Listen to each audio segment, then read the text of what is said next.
So, Page of Cups, Pisces, Cancer, Scorpio, Sun, Moon, or Rising. And I see a very strong Scorpio vibe here because of this Death card in the reverse position. So I feel like a lot of you have spent an enormous amount of time kind of contemplating, thinking about this person, thinking about what the relationship, like what happened in the relationship. And I feel there's an element here about what did the other person do wrong? How could they treat me like that? And this is basically waiting for the harvest, waiting for something to come to fruition, waiting, anticipating that they're going to be coming back, or anticipating there's going to be some type of a communication with them. I don't feel like you're hoping for them to come back to rekindle the relationship. I feel like there's an element here about a falling out between two people, mainly because they're showing up in the reverse. And I feel like you're half-heartedly waiting. It's like not waiting to rekindle, but waiting for some things to creep up, waiting to kind of hear about them or hear from them. And it could be finance related. So you might have financial entanglements with this person. You might also have children with this person. You might have some things that are unfinished between the two of you. And I feel overall, this is not somebody that's occupying a lot of your energy or a lot of your time. It's not like really on the front burner, but there's still some lingering attachments here. And at any point, I feel like, you might run in the same circles. You might have mutual friends. Your families might know each other. And so hearing about them, or hearing, about them through the grapevines, or hearing other people talk about them, it's inevitable. So I feel like it's some influence in your life that's always there. And so you're trying to make a change, but I feel it's hard mainly because of the entanglements that are still happening between the two of you. Let me talk about this person. We have here Page of Cups in the reverse position.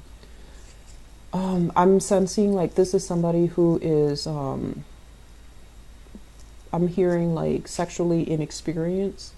So I feel like what that means is it's a little bit of an irresponsible, reckless type of behavior. And if you have children with this person, it seems to me like it was, something that can be a little bit reckless, like a reckless act leading to children. That's what it feels like to me. And then I'm also feeling as well, this water sign. There is an element here about them not being ready to be in a relationship, not being ready. So I feel like they might have the best intentions, but when it comes to like truly opening up and, giving you the 100% commitment or giving you that true intimacy, I feel like it wasn't there.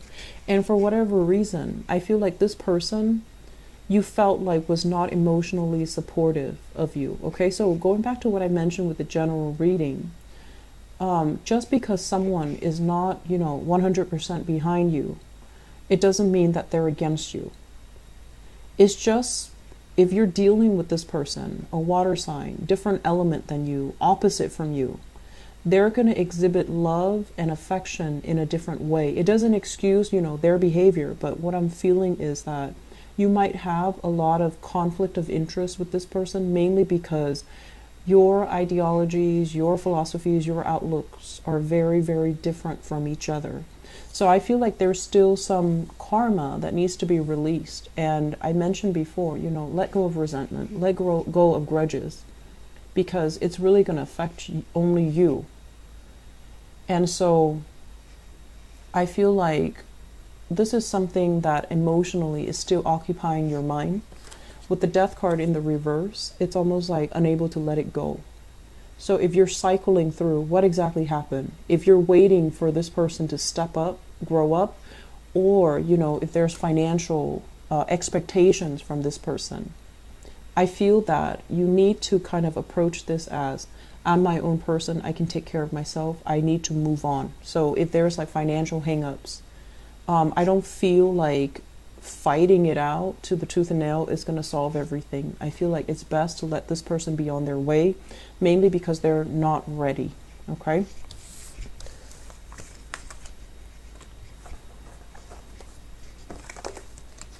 So,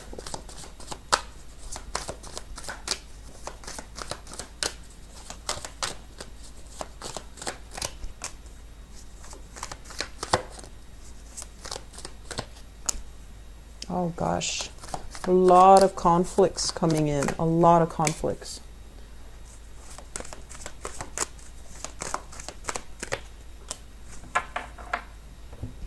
So we have here Seven of Wands. This is basically it's a conflict ridden card, okay? So this is like defending our values, even when there are a lot of people opposing us, defending our values, defending what we believe to be true, and a lot of responsibilities as well on your plate, and you're trying to tackle them one at a time. You have a lot going on for you this month where I feel like it's not really relationship oriented. It's just trying to get by, trying to get through the day, trying to keep afloat, trying to take care of everything that needs to be taken care of. So I feel like some people with very, very big families, a lot of children, and a lot of mouths to feed, a lot of things to do, a lot of maintenance when it comes to children. And the other card that shows up here is the Five of Wands, needing to play mediator in other people's relationships, needing to play a mediator in your own marriage, needing to calm down and kind of like de-escalate tension rather than adding fuel to the fire. So I feel like there's a lot of conflict that are happening here for those of you who are in committed relationships. Okay, so I asked who this conflict entails, and we have here the Four of Wands. So I feel like for some of you, this is a marriage partner or a significant other that you're dealing with, where there is a lot of things happening on your end. You're super busy. Your partner is also dealing with his or her own internal conflicts, or even, you know, problems at work, jealousy, petty people, a lot of disgruntled clients, and things like that. So both parties are kind of not emotionally available, and both parties are wondering why, like, where's my partner? Why aren't they emotionally available for me? I've had a really bad day. Why are they not there to support me? You guys are both going through some really stressful things, and you might bring this energy home and let it affect your relationship. Okay, so please don't let that happen. Okay, we need to choose to make conscious decisions about leaving work at work and not letting it affect our relationship with our significant others. But also, if you're around children, if you have children, don't bring the energy home, because children are very, very sensitive. They're very susceptible. They're very perceptive as well. And this toxic energy is not really going to be good for them. So I feel like some of you might be dealing with another fire sign. So another Leo, a Sagittarius, or an Aries, Sun, Moon, or Rising. And while the relationship, it is very, very stable, there are pockets of dissidence happening where you have a lot of chemistry with each other. And I also feel as well, there's still some conflicts coming through. It's going to get resolved. We have here the Judgment card. And also the conflict can be coming in from family members, in-laws, and, you know, meddling in your relationship, or annoyances, you know, like family expectations versus your expectations for your relationship partner. And likewise, you know, their family expectations versus their expectations for you. So all of these things are going to be hashed out. They will be resolved peacefully, and they will, you know, allow you both to move forward with a lot more harmony. So I feel like the beginning of the month, for the next 2 weeks at least, there's this energy creeping through. But I feel like towards the end of the month, this is when you're going to have a truce with your partner, and this is when this energy is going to die down. If you are dealing with a fire sign, even if you're not married, I still see that element coming through, but there's going to be a peaceful resolution. Basically like a truce or a consensus, or kind of like a situation where you both will start to compromise with each other.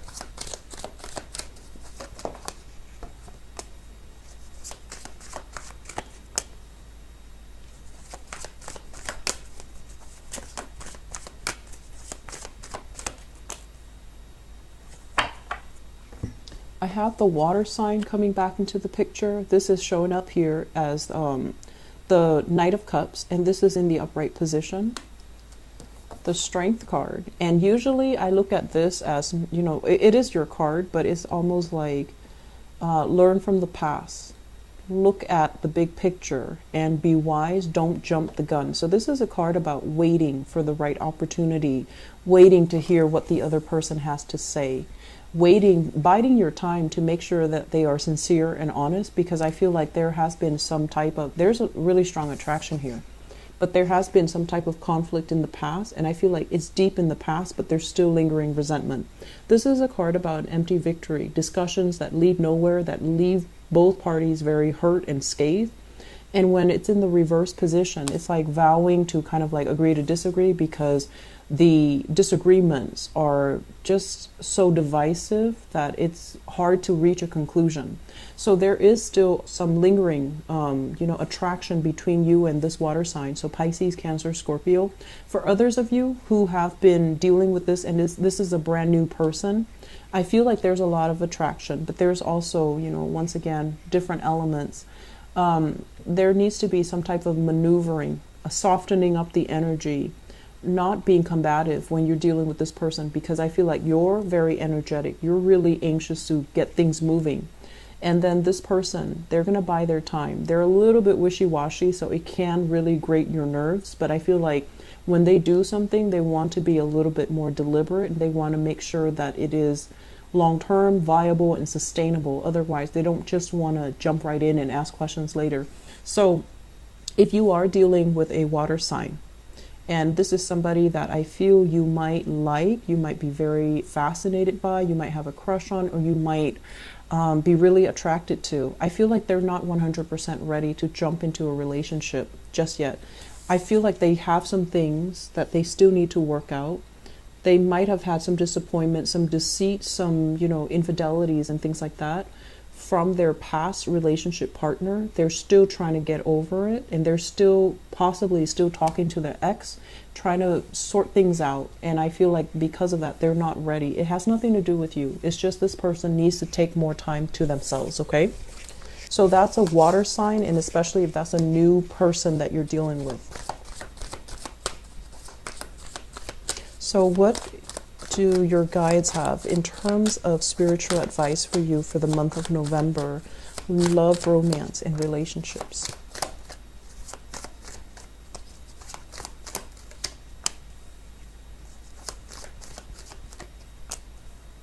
Okay. So let's talk about this. The Five of Pentacles in the reverse. Five of Pentacles in the reverse is a really good card when it comes to love and relationship. In the reverse position, this is a card about, self-esteem, self-worth. What am I really deserving of? I feel like for many of you, if you've been kind of going after the wrong types of people because you feel like, oh, they're giving me so much attention, or they're giving me, that validation, they're stroking my ego and things like that. I feel like this is the month where those actions or those types of people are not necessary anymore. You're coming out of this phase where you have, overcome a lot of self-doubt, a lot of negative self-talk. You're coming into your own again. You're starting to realize what you're worth. You're starting to realize what you need. You're starting to realize what you want. And you don't need another person to tell you, how attractive you are, or how some guy or some girl would be really lucky to have you. You embody this energy where you know what you're worth. And I feel like a lot of it has to do with the fact that with the moon in the reverse, it's kind of like mental clarity, where in the past things have been very, very foggy. You thought it was this way, but you're not 100% sure, or you're getting, some type of hint, some type of intuitive hits, but you don't really have concrete evidence to really back it up. So this is the month where I feel like there will be concrete evidence. There will be contact. There will be communication from whoever it is that you're dealing with. And as a result of it, it's really going to shine some light into some major situations. I'm feeling as well, if there is a relationship that you had, assets with, lived together, shared, even a family situation where you have children together, there's going to be communication from that person that can be upsetting. It's going to throw the wrench in the works in your plan. So if you're planning to move, if you're planning to relocate, if you're planning to restart your life, you're going to hear back from the past, people from the past, and it's going to throw the wrench in the works. It's going to derail your plans. So I feel like you need to have a contingency plan. And then on top of that, you need to really focus this month. If you're coming out of this phase where you have self-doubt, you need to start the new phase by being on your own, by making decisions for yourself, not riding, the coattails of other people, or especially depending on other people to make a plans and then bandwagoning and then jumping on board. So I feel like other people and their promises just are not going to be good for you to rely on. Okay? I feel like you're going to have to make some plans. You're going to have to bust out of this type of like, oh, I don't know if I can do it on my own, or I don't know if I'm capable, or I don't know if I have enough resources. The resources will be coming in, and you need to start saving, and you need to really think about long term. Where do I want to be? And I feel like with this world card, it's about opportunities coming in, but I feel there's a lot of fear. There's a lot of fear. So once again, with that general reading, I mentioned, this is the month where it's really going to test your sense of adventure. If in the past you've been like, oh, I wish, I could do something new. I wish I can get out of here. The opportunity is here this month. And I feel like that's when it's really going to test you. Are you as adventurous as you say you are? Or is it all talk? And then at the same time, are you as fearless as you think you are?